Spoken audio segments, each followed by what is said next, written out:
Tapi sebetulnya apa masalahnya sih kalau utangnya Amerika Serikat makin lama makin tinggi, makin mahal? Sebetulnya ya ada juga masalahnya. Dan kenapa memang Donald Trump harus cepat-cepat address ini sebelum tutup tahun? Dia panik nih karena kebakaran pembukuannya Amerika Serikat. Kalau sebuah negara, lu bayangin ya, utangnya makin banyak. Utang itu kan ada bunga. Artinya semakin besar pokok utang lu akan semakin besar bunga cicilan utang yang lu harus bayar. Nah, kalau lu bayangin ada sebuah negara, ada punya APBN semua negara. Dia target punya penghasilan 1.000 triliun tahun ini. Jadi lu bayangkan kalau sebuah negara punya target APBN dia 1.000 triliun ya penghasilan dia. Dulu cuman 100 triliun yang dipakai buat bayar bunga. Sisanya bisa buat bangun jalan, bangun jembatan, kasih makanan gratis, kasih pendidikan gratis, kuliah S2 ke luar negeri. Banyak lah ya. Karena bayar utangnya cicilannya cuma 100 triliun. Sekarang bayangkan kalau seandainya cicilan utangnya aja udah sampai 50% guys dari anggaran negaranya. Artinya bakal banyak anggaran negara yang lain, departemen, kementerian, dinas-dinas yang harus dipotong. Tadinya duitnya buat gaji pemadam kebakaran,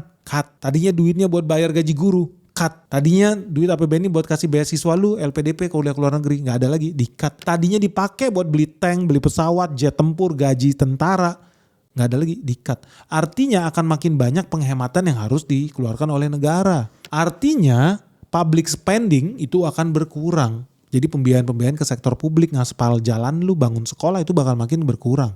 Nah ujung-ujungnya negara pun harus berpikir solusi lain buat menghasilkan pendapatannya lebih banyak. Yaitu apa? Naikin pajak. Kalau pajak dinaikin apa yang terjadi? Rakyat tambah menderita guys. Kenapa rakyat tambah menderita? Karena biaya hidup mereka jadi makin tinggi. Dulu mereka masih bisa nonton ke bioskop seminggu sekali, gara-gara pajak naik udah gak bisa. Dulu bisa makan 3 kali sehari, karena pajak naik mereka cuma bisa makan sehari sekali. Artinya semakin tinggi utang lu, semakin tinggi bunga yang lu harus bayar sebagai negara. Artinya buat rakyat kebanyakan akan semakin mahal buat bayar biaya hidup, buat bayar KPR, cicilan motor, bahkan buat bayar kartu kredit juga bakal makin mahal guys. Jadi makanya penting banget buat negara apapun ya, sangat hati-hatilah soal utang negara ini. Makanya Donald Trump kaget tuh, udah mau ganti tahun aja, utang kita berapa? 600.000 triliun, ngeri guys.